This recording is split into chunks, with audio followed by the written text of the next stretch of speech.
Due to the graphic nature of this program, viewer discretion is advised.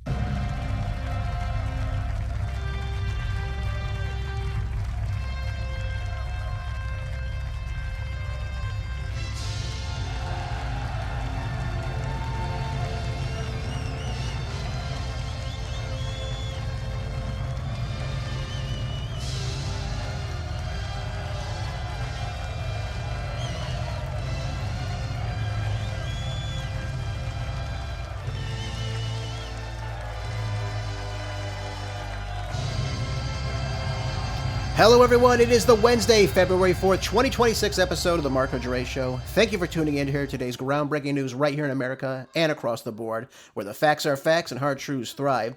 Let's begin the best of radio, informative, uncensored, unapologetic, and ready to go.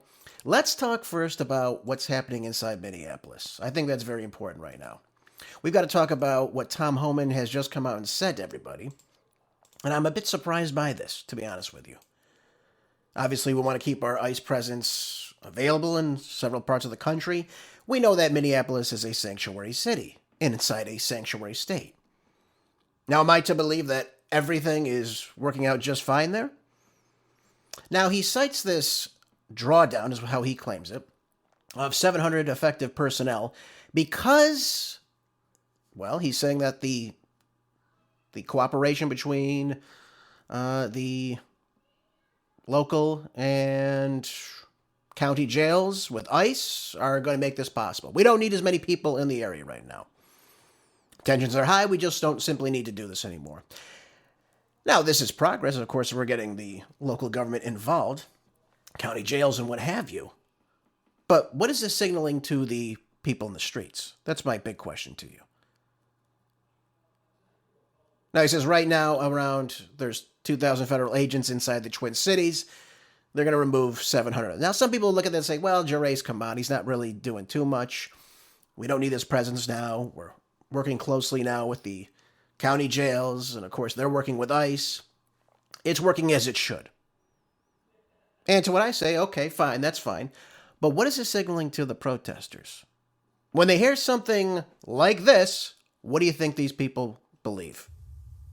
Given this increase in unprecedented collaboration,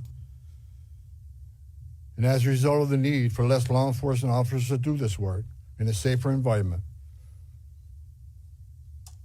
I have announced effective immediately, we will draw down 700 people effective today. 700 law enforcement personnel. Okay, 700 law enforcement personnel will be leaving Minneapolis. Again, some people don't think it's a big idea, but again, we have to think about this from how the people views this. They view this as a big win. Hey, they're taking troops out now, right? They're taking these forces out. They're going. Look what we did. We got this to work. We're going to do it in LA now. We're going to do it in New York City. Oh, yeah, we'll say we're cooperating, okay? And then we'll pretend like it's working that way. Well, folks, if we have a list of people that we're, again, trying to detain, make ready for deportation, how can we sit there and say, until the goal is reached, we need to keep this presence up? Obviously, it'll be much easier if we're not going from door to door trying to figure out where people are. If they're actually just handing them over, as they should have been from the start, that's a much different situation. He's trying to say that we have a complete drawdown, and he said, we will not draw down on personnel providing security for our officers. I will not let our officers be put at risk, so we will not draw down on personnel providing security and respond to hostile incidents. Okay. But again, this still seems like a really quick pullout to me. That's what it sounds like to me. Now, at one point, there were roughly 3,000 federal immigration officers inside Minneapolis, which has about a police force of roughly 600 people, because, again, they defunded the police, all right? So that's why we see that presence very low. I don't really like this right now, especially making this announcement at a time like right now. I understand they want the tensions to cease. They want the protesting to die down. But we need to keep a presence. We need to say, listen, our goal is to find out who these illegal aliens are. Obviously, you should hand over the criminal illegal aliens to us, 100%. I'm glad he was able to negotiate that. But our presence is going to stay here. until each and every one of these people is gone that we can find. That's how you solve this. Hey, we're not going to back down because you have a protest in the streets. Yes, you have the right to protest. That's fine. It should be lawful. That's what a protest is. But our presence is going to stay here. This is how things are going to work here. And we're not going to drive ourselves out because Jacob Fry or Tim Waltz tell us to get the hell out of town.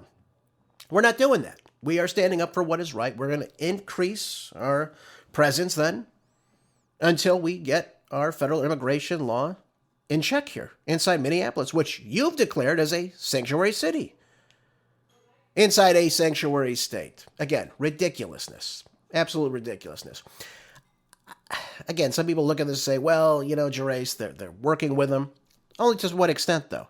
Only with the criminal illegal aliens that they've already had in their custody. This all is in response to these protests, and I think this shows great weakness. Again, that's saying what I think. It shows great weakness when you pull out in a manner like this. All right? And we've got to be cognizant of what we're doing right now. Because, again, if they see this as a win, they say, hey, we get in the streets, we protest, we push back, we attack you inside your hotel, inside St. Paul. Hey, we throw things at you inside Los Angeles, you're going to back down because you're not working. We've got you on the edge right now. And Homan should say the opposite response. Hey, we're going to be in your presence until we get all the criminal illegal aliens out and the other illegal aliens that we have on our list, serving with a warrant, of course, keep it constitutional. And we're not leaving until we meet this objective. That's the proper response from this. That's the right way to, again, deploy these troops in these areas, these agents. So I'm not very pleased with this to an extent. I'm happy that Minnesota has woken up a little bit and they're actually going to be working with ICE as they ought to have been doing. And, of course, keeping the crowds in check. But what we've seen here is complete chaos in the streets as a result of the local and the state government as well. So, again, I'm not happy completely with this. We know lots of illegal aliens will go to these areas and they will reside and they will stay. So DHS has to get on this and figure out who these people are and make the right detainers and, of course, the right deportation procedures, obviously following their day in court. That's the way it should work. That's the way the law should work. People should see this. And again, I think if you see people see this, hey, ICE is just following federal immigration law. They're not just going door to door, knocking the door in, taking people out. And when we do things like this, when we show people this, they understand, they see a different light of ICE. But when they see you just capitulate to them, the mob understands completely what they're doing. They know exactly what they want to do. And you're signaling that to them right now when you do things like this. Because at first we thought, hey, Tom Homan's going in. This is going to be great. Then all of a sudden, a few weeks later, hey, you know what? We're going to take out a third of the people we have there. I don't know, folks. I don't think that's such a great idea. Just in my mind. I don't believe that to be true. We'll see how it pans out, of course. We'll see if, obviously, the detainers are met. And, of course, the criminal illegal aliens are taken off the streets. Obviously, public safety is number one in this situation. Let's move on to the Gateway Pundit. We have Majority Leader John Thune now is already moving back and forth and away from passing the SAVE Act to secure U.S. elections. Obviously, this is very important. You know what I don't understand, though? Again, we talk about kowtowing to the Democrats. You had Jacob Fry, you had Tim Waltz speaking so ill of ICE, and of course, the federal government being inside their state. And now we're playing ball with them. Oh, we'll take out personnel. Don't worry about it. We'll do that. So long as you said you'll work with us. Now we've got the same thing happening in this situation. We have Chuck Schumer coming out saying that this is the new Jim Crow, which of course it is not, obviously proving that you're who you say you are, voting in an election that you should be voting in, is following the law. And I just want to make this clear. Even CNN has reported on this. One of the latest pollings on voter ID laws in our federal elections has the support of 83%. This is back in 2025. 83% of all Americans across the board. 83%. And this is the will of the American people, then. This is following the law. And yet somehow John Thune is not convinced that the Senate should be spending time on this? Why not? Why not? This is something crucial. This is important. It would hold states accountable to, again, run elections properly. That you need to show who you are when you vote. Why is that important? Well, you do it in every other situation, don't you?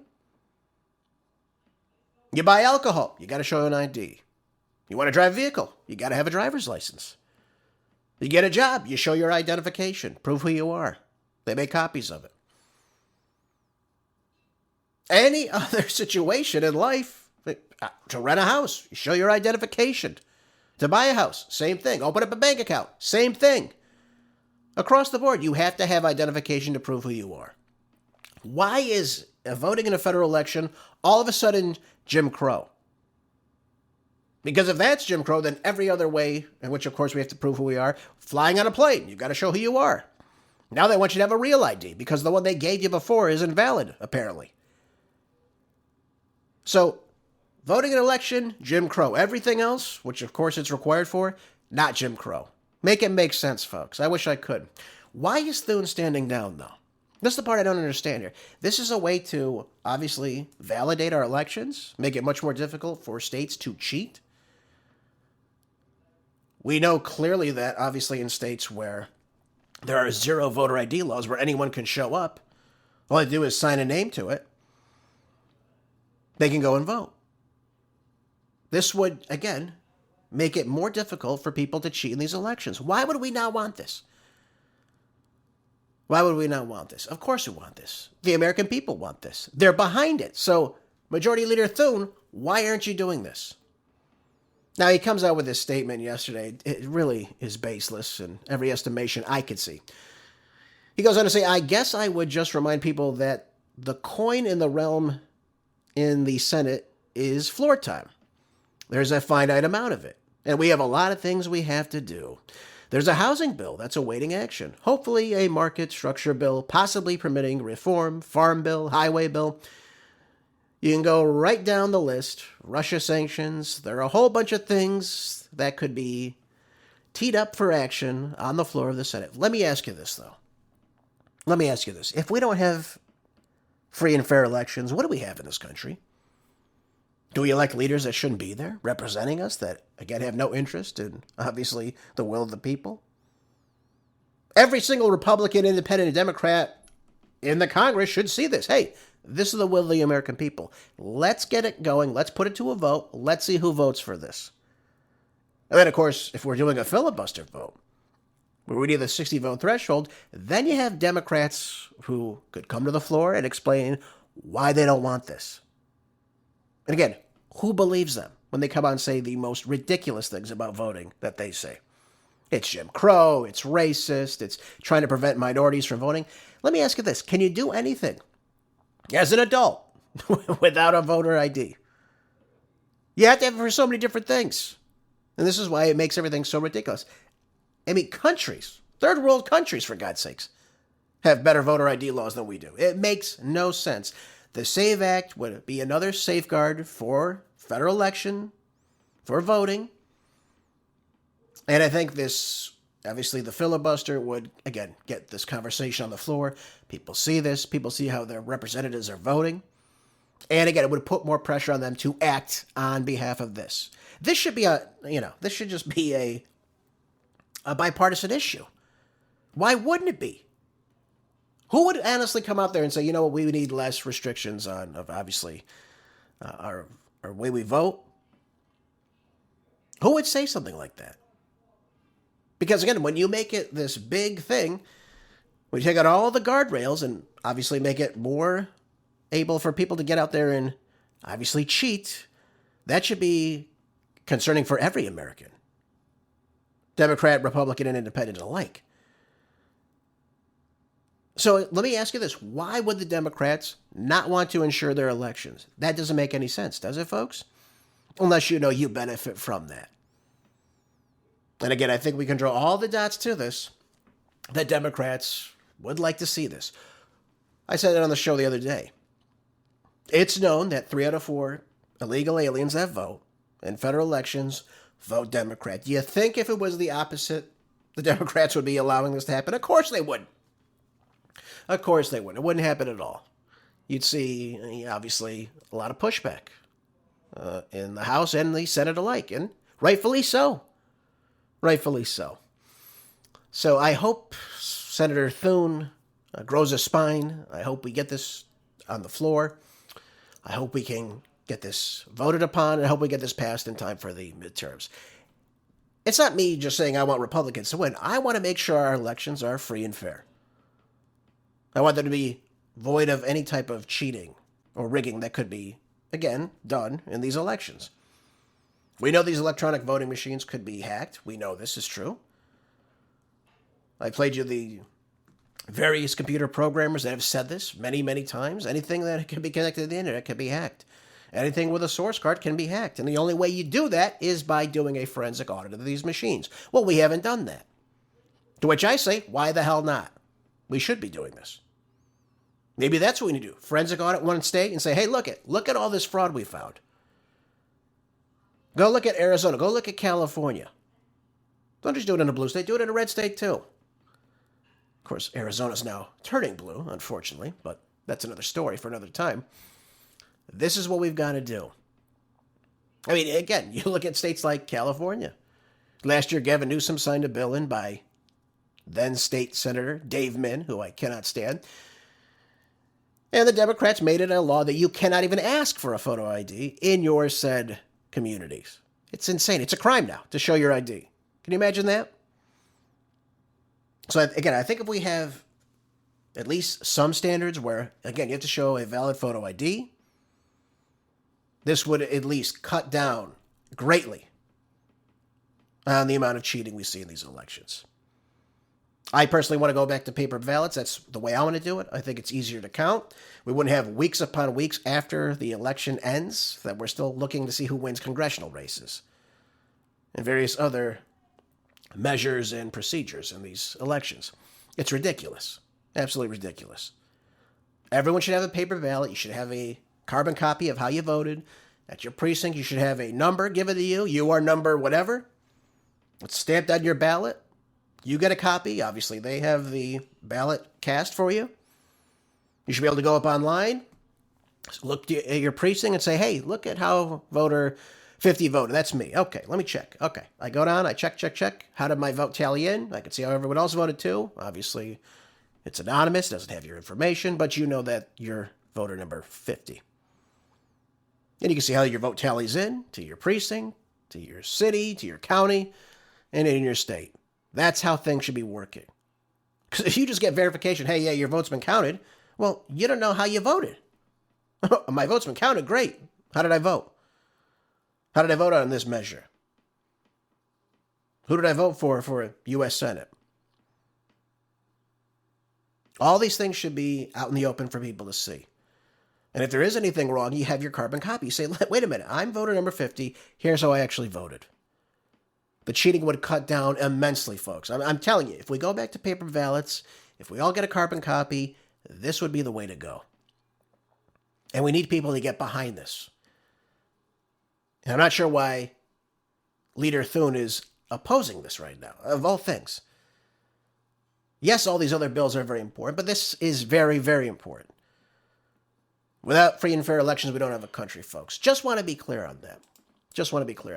And by the way, Senator Rand Paul to Donald Trump has now called the nationalization of elections not something what the Constitution's telling us. Well, he's absolutely right about this. Why President Trump is even saying this, again, this idea that we need to nationalize elections, again, is completely foolish, I think, at a time like this. But he says these things, people, hear it, and of course, ought to nationalize the voting? Why? Why? The Constitution tells us it's up to the states to do this. Now, Senator Paul noted that the Supreme Court limits states in some ways, of course, such as barring them from setting different rules on some issues. That's why I'm not opposed to Congress coming in and saying, we need to have voter ID laws. You need to clean your voter rolls every 10 years, okay? This is the way these things should be. That way we can clean this up. But he says that the Constitution states that the power to determine the time, the place, and manner of elections is up to the existing states. Absolutely right. Absolutely right. Supreme Court did rule on that too, by the way. Washington State cannot set term limits on federal officials if Georgia doesn't, for example. It has to have a uniform election law. That's what is obviously the way of the Constitution. But he goes on, but as far as the time, the place, the manner of election, that under the Constitution is a state's right. That's how the state runs. That's how the founders wanted it. So nationalizing it? No. Not even close. We shouldn't even be considering this. Clean up things on your end where it's possible. Absolutely voter ID, cleaning up the voter rolls. Hell, do a forensic audit of these machines if you want. I'm all for it. But states should have the right to, again, do what they are given as per the Constitution. That's why the state legislature, that's why the founders wanted this, because they believe that these people would be the closest to the people in these areas, in these districts. They would be the representatives in the state to determine what's going to happen in these elections. They control it. And by the way, Senator Paul comes out and says, hey, I was against when Nancy Pelosi did this. They wanted to have a bill under the Biden administration that would have nationalized the voting. He said he was against it then. He's against it now. And that's the way things should be. Absolutely 100%. Notice the Democrats all of a sudden are upset Trump said this. Well, where were you when Nancy Pelosi was trying to do this? Again, they've tried to implement this sweeping national election reforms in the past. Thank God the Republicans in the Senate blocked it, of course. So we're seeing a little bit of a back and forth on this. Again, I tell you, yes, Congress can make various laws pertaining to it. But again, it all comes back to the states. That's what the Constitution says. It should not be nationalized in several different states to check on voting. Absolutely not. Absolutely not. So we've got to make sure, again, folks, we follow the Constitution. I don't think this is a win for Trump to come out and say this. Okay, let's get the SAVE Act passed. That's a step in the right direction. There's no need to nationalize the midterms, okay? Or at any other time, for that matter. But this is blatantly unconstitutional if we were to follow up on this. So the president needs to be checked on that one. One more thing that's important. James Comer. Yep, he came out swinging. James Comer. I like this. This is on Fox News.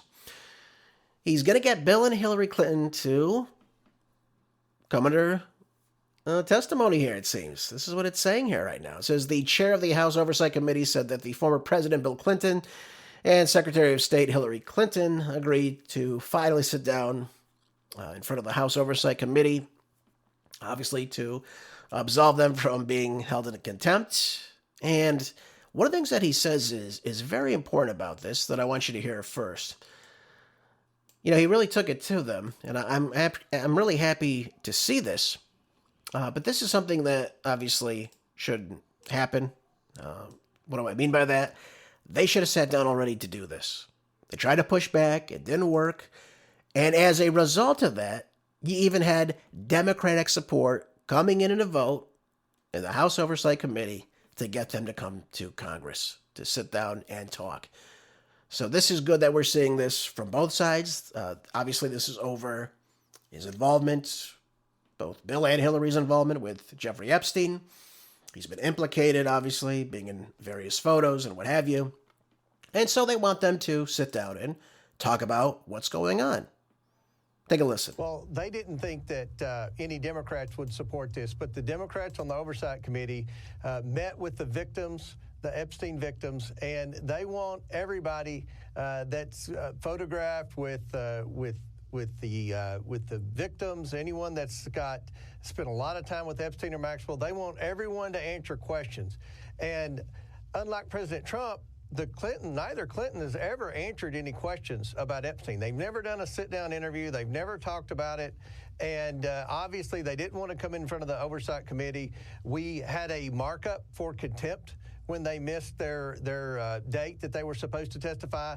And to their surprise, a majority of Democrats on the Oversight Committee voted with all the Republicans. Then they spent a week trying to intimidate me and say our subpoena wasn't lawful, and then try to get the Democrats back together to stick to not vote for it, to make it a partisan vote, thinking they could beat it in court if it was a partisan vote. And there were several Democrats that were going to vote to hold Bill Clinton in contempt for not showing up for a subpoena. So that tells... Okay, so we get the point here.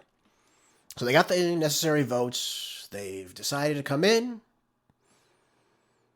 And it looks like they will be answering questions, and they want this to be televised as well, which will be very interesting to see. You know, this is very important, folks. I read to you on Monday my thoughts about what is taking place in a lot of these new emails that have been recently dumped, the photographs that we've seen. And the committee is examining what the Clintons may have known about Epstein, of course, and, of course, Ghislaine Maxwell, including Hillary Clinton's role in, again, overseeing the U.S. efforts to combat international sex trafficking while she served as Secretary of State. Now, again, Bill has been identified in various photos.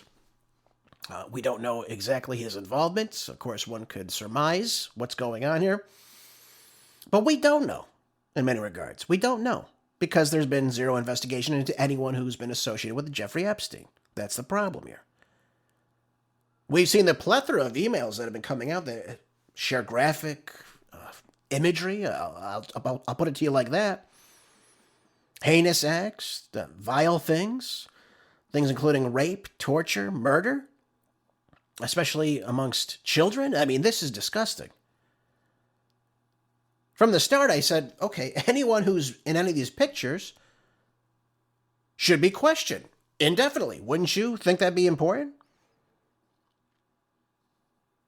Again, I don't understand why this hasn't taken place in the past. Why, so many years later now, this is coming to light. Why not? Why hasn't anyone investigated any of these people associated with Jeffrey Epstein? You know, again, I believe in the rule of law. I believe innocent until proven guilty. But when you have very powerful people, presidents, politicians, donors, the elite, hanging out with Jeffrey Epstein, and you're seeing some of these emails, you're saying to yourself, something's wrong here. And by the way, just not just elite inside the United States, around the world. This is, again, very troubling. I'm glad that they're going to get this, obviously, on tape, and so we can all see this. But here's the problem. Does anything ever come as a result of these hearings that we get in Congress? When Fauci came and he presented his information, when he was being questioned by Rand Paul about the science, about his information, what he knew, did anything happen to Anthony Fauci? Not a thing. Nothing happened to him. In fact, nothing came from it. There was nothing from the DOJ, nothing. Here's a man who crippled our economy. And yet nothing happened to him at all. Nothing. So I'm not going to hold my breath and say, well, you know, they're coming to testify under oath. We know how Bill's been with that in the past. But this, I mean, I don't think we'll find anything new. I think most of the time he'll probably plead ignorance. I think that's how this will work. I can't see him throwing anybody under the bus, because then people would throw him under the bus. That's the way I view this. I don't think anything's going to happen. They will deny any type of culpability, especially in the activity that's been associated with Epstein himself. I don't think they'll name names. I just don't believe this, folks. I really don't. And again, while people champion this and say, well, this is great, finally we're going to get someone to talk about this, this is not an investigation, right? This is not an investigation. This is just people coming to speak to Congress. Nothing ever happens to any of these people that we get on the House floor. Nothing ever happens to these people. What should have happened long ago, the DOJ, anyone who's been associated with Epstein, and all these various photos, and any of these documents, by the way, they have the emails of these people. You bring them in and you question them.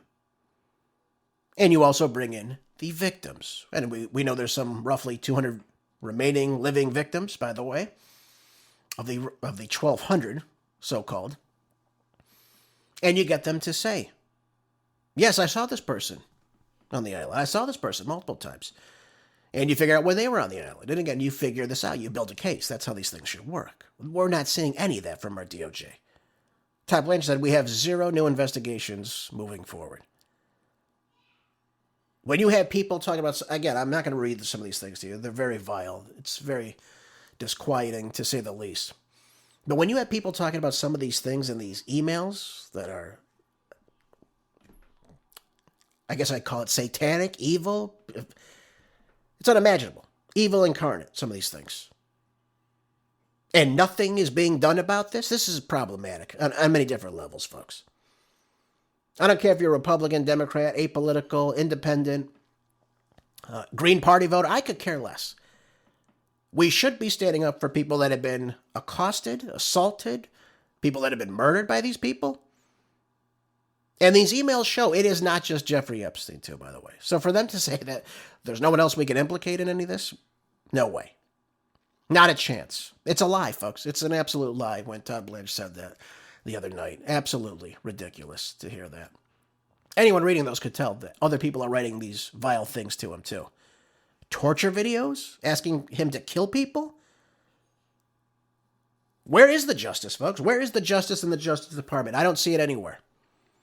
Now they talk about, well, we've gone after these other people associated with it. How about these people? How about these elite? What have you done about these people? You said no one's above the law. Okay, fine, great. You've got the transcripts. You got all of it. You've redacted some of these parts, so you've seen it more than we have.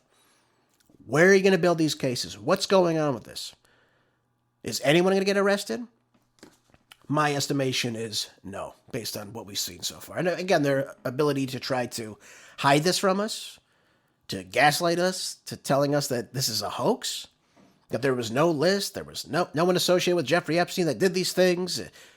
The emails tell a much different story, folks.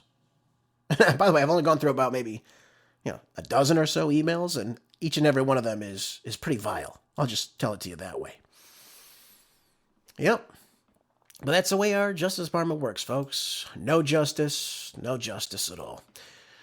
All right, let's move on. This is in the Associated Press. It says that the wealthy ramp up spending while other Americans tread water, is what a new study finds. This is going to be a big issue in the upcoming midterm elections, primarily, because what you're seeing is that the high-income Americans, those with college degrees and what have you, that are ramping up their spending, they do not make up for the vast majority of Americans that vote. This is a big problem.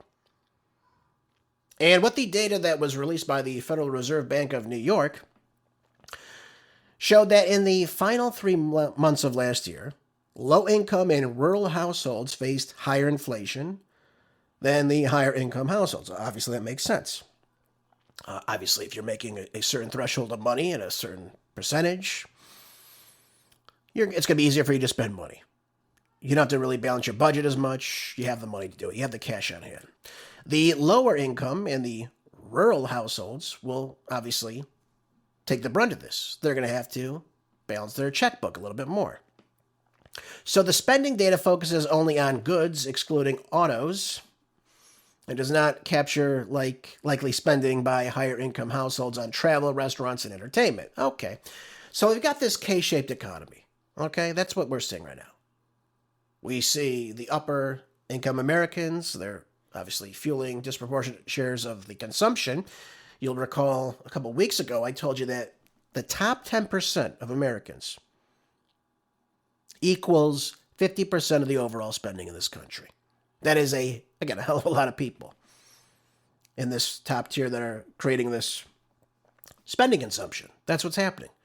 So they're spending more and more and more. That's fine. Some of these people get richer and richer and richer these times too, by the way. And the poor households in general often experience this, what we call inflation, right? The devaluing of the purchasing power. And with a greater share of their spending being set aside for goods, that, of course, the prices have soared since the pandemic. Things like housing, grocery shopping, utilities, they've got to balance their budget now.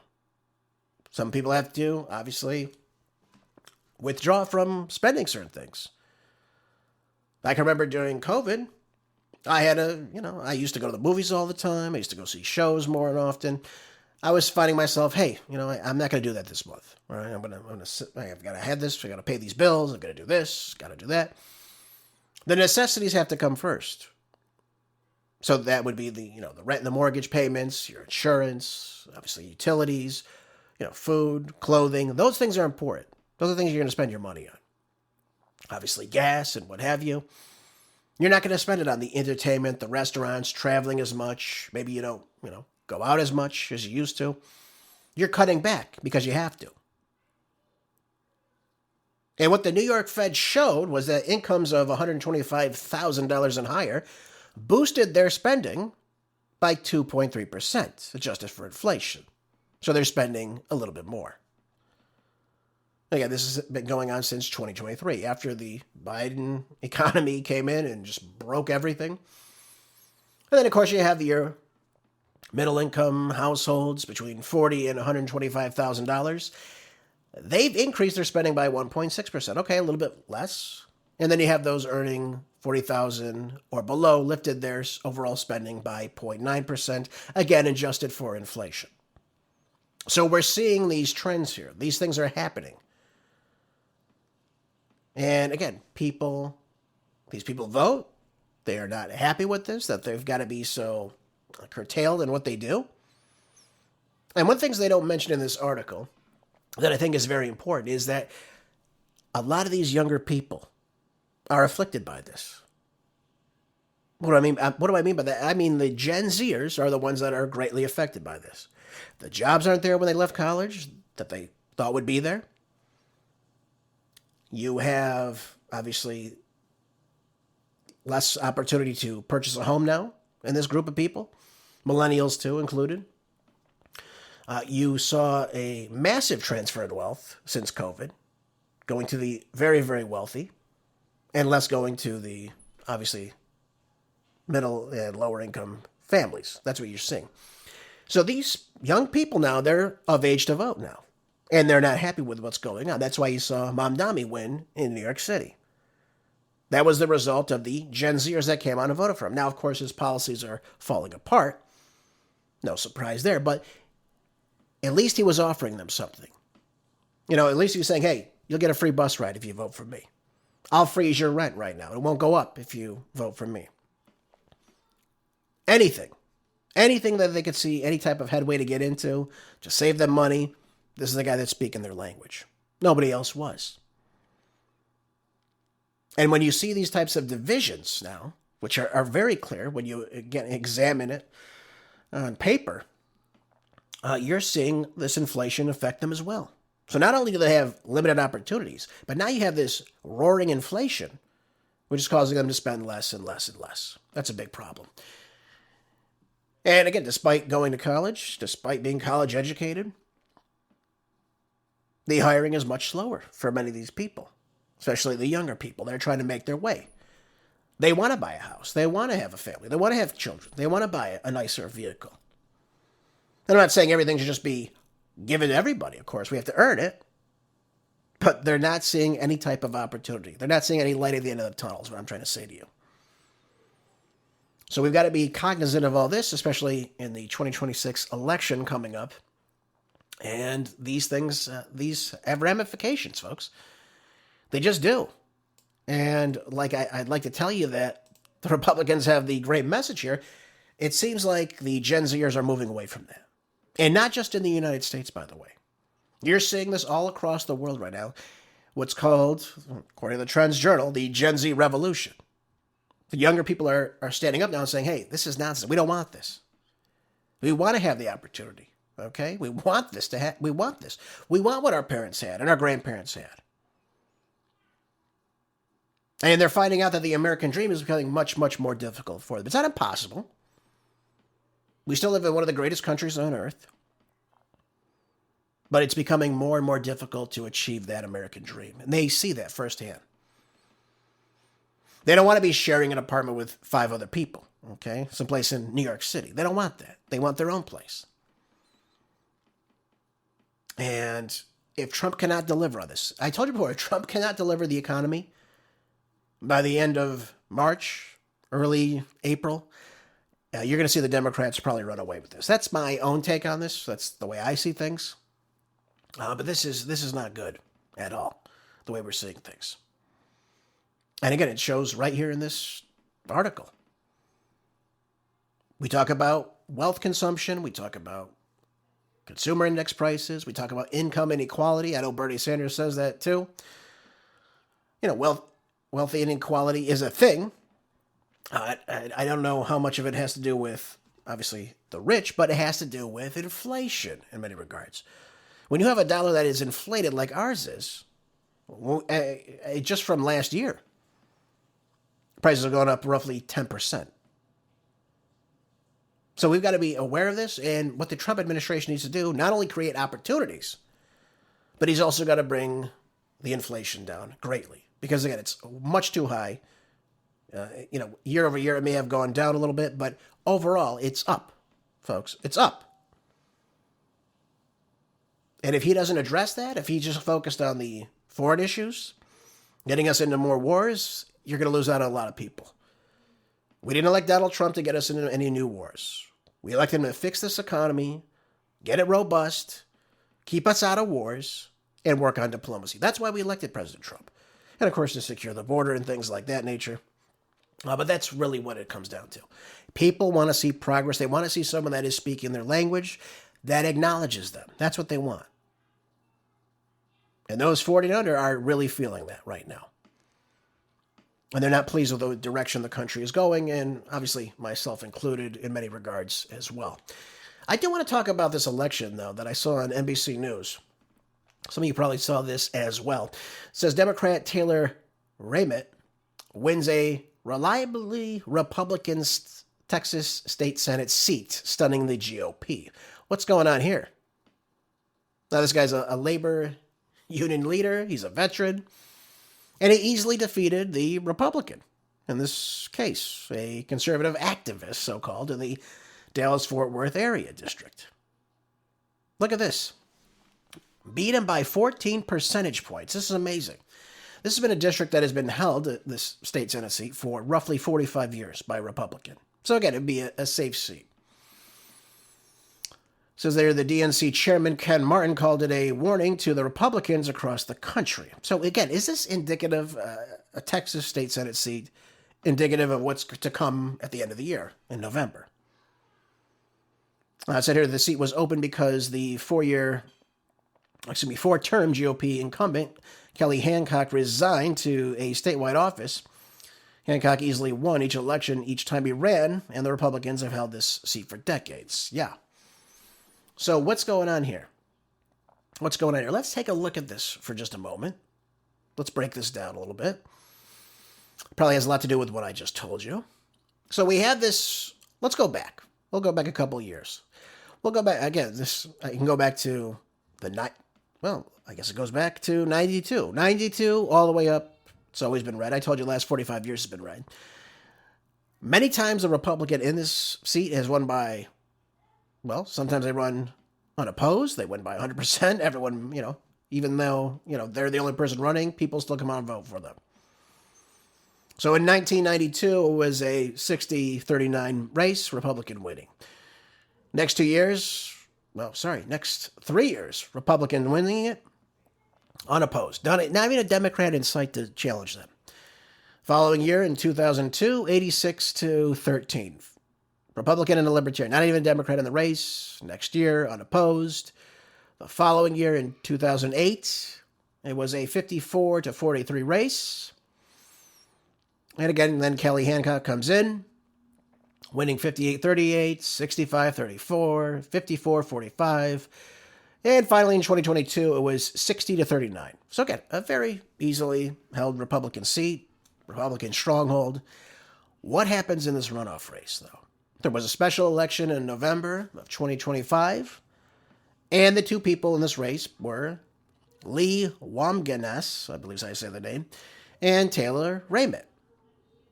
And in this runoff, we had another Republican in the race, John Huffman, and the Republicans had roughly, looks like, just over 53%, and the Democrat had 47.57%. So people probably thought, is what I'm guessing here, in this special election is that, well, the Republicans got it. Those people that voted for the Republican are going to come out. They're going to, just take it to the Democrat. It'll be, a 53, 54 to, 46, 47%. And they found differently. they found out much differently. It ended up being 57 to 42. A 17.25% swing. So what I'm seeing here, this is what I'm seeing. I can't be for certain, but this is what I see. What we're seeing here is the lack of support for the Republicans. That's what we're seeing right now. But what's interesting about this race that just took place on January 31st, they had almost 119,000 people voting in this special election on November 4th. In this election, they had just under 95,000 come on vote. So we had low voter turnout in this race. That's another big problem, especially in these special elections. And it appears each party lost votes, of course, but it looks like the support for the Democrat seemed to hold. That's the way it looks to me on this, by and large.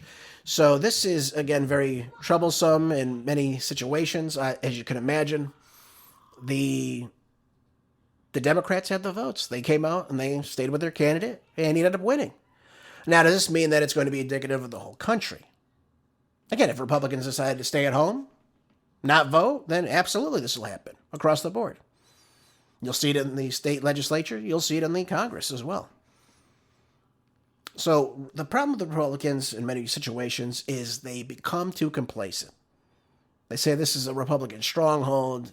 Obviously, we're going to win. We've already got them beat. This is a runoff. Obviously, they'll come out and vote. And what did they find? Well, the Democrat came out with the victory here.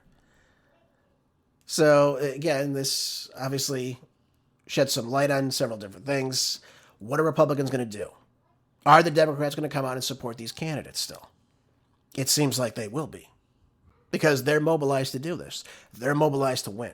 Republicans are more, I'll go vote. Maybe I'll vote. Maybe I won't vote. Doesn't matter if I vote. It matters. It always matters. In every sense of the word, it always matters. So if you are in any of these districts that are close, even if you think they're cannot be lost, believe you me, they can be lost. Sometimes there are races that are won by several dozen votes even. That's what it really comes down to. And as a result, you see Republicans continue to take the loss here as of late. Not sure it's going to be indicative of everything, but if Trump cannot fix this economy, if he does not give people, especially the Gen Zers, the younger millennials, a reason to go out and vote, you're going to see a problem here in this coming election. In 2026, it'll be over for them. And then what, Trump just becomes a lame duck for the rest of his term? Well, it seems like that's a possibility, folks. He's got to turn this around. He's got to turn this around quick. The way people are seeing what's going on with this economy, they're not happy with it. They want opportunities. They want the country to grow, but they want to see themselves benefit from it. And they don't want to see a dollar continuing to be devalued. They want opportunities. They want to experience the American dream. Let's give it to them. Let's give it to them. Make things easier for people to do. Start businesses. Let's make it much more affordable for them to buy groceries and pay for rent and what have you. All these things are very important. And the longer Trump ignores that, the more he focuses on Venezuela or Cuba or Mexico or Colombia or Greenland, for God's sakes, people don't want this. They've tuned out already. They don't care about this. Domestically, he's got to focus on the economy. Absolutely 100%. This should have been his number one focus on day one. And at one point in 2025, he said, well, we'll worry about the economy next year. It's not going to rebound yet. Well, I'm sorry, what are you doing to change it then? What's going on here? I think the tariffs have been a big misstep. I do. I still think that way. Despite some of the information being spouted about them, I still think the tariffs are a big misstep in what's going on. All right, let's move on. Let's talk Iran. This is important because this is heating up as well right now. People are not happy about this. They don't want to see this. So here we go. We have protests all over. Iranians trust Israel more than U.S., is what Tehran residents tell Israeli radio news. I doubt that very much. But I digress into this. Okay, this is in All Israel News. It says here that the protests against the Iranian regime have effectively been crushed by the bloody crackdown.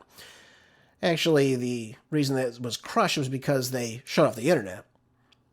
They arrested the people that were causing the violent chaos, the mob in the streets, again at the behest of MI6, of the Mossad, our CIA. And they figured out quickly that there was other people outside of Iran that were orchestrating what was happening in the streets. Then you have Scott Bessent at the World Economic Forum. He actually tells Maria Bartiromo that we were responsible for what took place with the Iranian rial. We crashed the currency, which took people to the streets in the first place. They were protesting over the economy, the lack of opportunity, the lack of ability to buy goods. All these things were obviously troublesome to the Iranian people. They weren't protesting the government per se like we were sold in the United States and, of course, in Western media. So they ended, not because of the bloody crackdown, but because there was nobody to organize these protests or mobs or riots, I should say, against the government like we saw. Now, I don't know if, again, the people of Iran trust Israel more than the United States. I think they see them both as the same. But let's break this down a little bit with what's happening here. Because, again, I do believe we will go to war with Iran at some point when Trump sees his moment to do that. I don't think he sees it right now, which is why he's held off. But I do believe that Israel is boxing Trump in with, again, intel on the desire to for the U.S. to really go in and destroy Iran's entire ballistic missile system, which really pose absolutely an existential threat just to Israel, not, of course, the United States necessarily, unless, of course, you take into account our U.S. military bases inside the region in the Middle East. So Netanyahu certainly wants this attack. Now, why he would want this? Because, again, this is going to put not only U.S. military bases, not only the oil refineries all throughout the Middle East, but also Israel, because they will hit Israel as well. So what does that mean for the Israeli people? Is he really going to want Tel Aviv to look like Gaza right now, folks? Because Iran can do that. Just so we're all clear on that. So Trump hears this rhetoric, right, from the war hawks. Think Lindsey Graham, think Mike Pompeo, think the mainstream media. God knows what his son-in-law tells him on behalf of Netanyahu. All these things present a big problem to President Trump because he's not being advised properly. Iran has said they are ready to retaliate on this. They will. If there's any type of attack inside Iran from the United States, the war is on. It is a war. It is not, we'll let you bomb this building that's empty, we'll bomb your building that's empty, we'll call it quits and, go back to pretending we're going to try to negotiate at some point. That's not going to happen. Trump has got a lot of people in his ear that are, again, talking and condoning the United States attacking Iran. And one of those people whom I cannot stand, Lindsey Graham, is one of them. Take a listen to what he said to Shannon Bream on Sunday. If this regime falls, Hamas, Hezbollah, the Houthis, they all go. It'd be the biggest change since the fall of the Berlin Wall. But here's one thing I know. Donald Trump is Ronald Reagan plus in my mind. Venezuela, soon Cuba. The one thing you can't do as president, talk like Reagan and act like Obama. There's no deal to be done here. These people are not trustworthy. The protesters in the street are not protesting for a better nuclear deal. They're protesting for a better life. And if they win the day, we have a chance to have friends with the people of Iran. The Ayatollah will never be our friend. He's a religious Nazi. President Trump, you said help is on the way. That has to be real. It has to be real soon. Do it, Mr. President. The people of Iran are begging you to be on their side.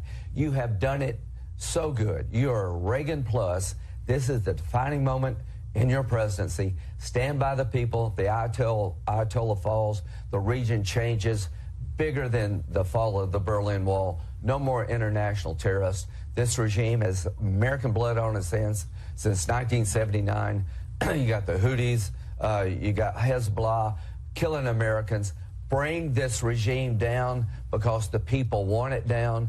You don't have to invade the country, but help on the way means military strikes against the infrastructure that is killing the Iranian people. Now, he's so full of it, this guy. Every time all he is a war hawk. That's all he is. Absolutely 100% a war hawk. Nothing he says of it is any substance of what he's saying right there. Not one thing. He's talking about Iran as if they're the new evil empire. We've heard this rhetoric before in the past, during the Cold War. You know, the conditions they're trying to put on Iran right now are really non-negotiable to the government itself. You know, Iran's already refused the zero uranium enrichment policy. The idea that they would have no ballistic missile capacity, unbelievable. They're obviously they're not going to do that because they have no defense against neighboring countries like Israel that attacked them just last year. Again, cutting the ties with groups like Hezbollah and other proxies in the region, that's also going to be non-negotiable for them. So what they're presenting is a nothing. They're not going to agree to this. They know this. The United States knows this. They're not going to agree to any of that. Every single country in the world has some type of uranium enrichment for medical purposes, things of that nature. Well, they're just going to throw that all away. They're not going to have any type of defense for their country. Who the United States just attacked last year, they're going to have nothing. They're just going to be sitting ducks. Lindsey Graham is openly talking about taking out a head of another state and of a sovereign nation inside the Middle East.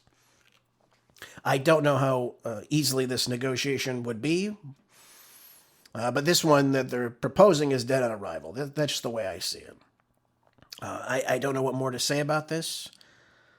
The Iranian ballistic missile systems are really diversified throughout all of the Iranian territory, roughly 57 different locations, by the way.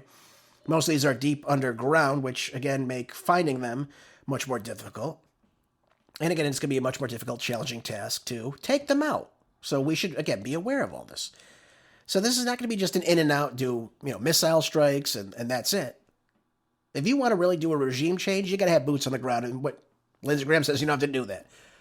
Well, again, if you're going to have constant back-to-back, firing of rockets, you're going to have, obviously, many ships in the region that can do this. And if they get close enough, though, the Iranians can hit them. That's the way it is.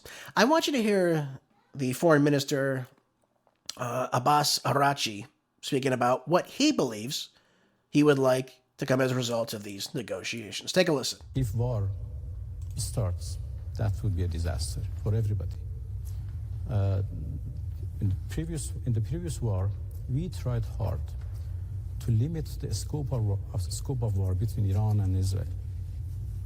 This time, if it is between Iran and the U.S., since the U.S. bases are spread all over the region, then inevitably, many parts of the region would be involved, engaged, and that could be very dangerous. Our missiles were tested in a real war last time, and we were able to, understand their problems, their weak points, and their strengths. So we learned many lessons from those 12 days of war, and I think we are now very well prepared. But again, being prepared doesn't mean that we want war. We want to prevent a war. So they want to prevent a war. They don't want a war. The only people that want a war are the war hawks inside D.C., and of course, the Israeli government as well. So Araghchi explains the end result of what it'll be. They will attack oil fields, they will attack refineries, they will attack military bases, and they will attack Israel. God only knows if they'll hit any of our aircraft carriers in the Arabian Sea. God only knows what would happen as a result of that. We've got China and Russia in the background. Obviously, that would be effective economically. That's a big problem, especially if the Strait of Hormuz gets cut down and they close it. That would destroy 25% of the world's global oil supply. That would be devastating for the world economy. But what's more, hopefully, Trump realizes if he goes through with this, if he does this, it's over for the midterms, by the way. If Trump does attack this, I think it'll be over for the midterms. This would be something that would be that devastating that people would say, you know what, I'm not voting for this. The Republicans in the House are doing nothing. The Republicans in the Senate are doing nothing. They're not passing the legislation we want. We're simply not going to vote for them. And that would be, again, devastating for President Trump. There's one more thing I do want to go over quickly with you, though. I'm short on time, but I am going to go over this quickly, so we'll go a little bit over today. Tomorrow, February 5th,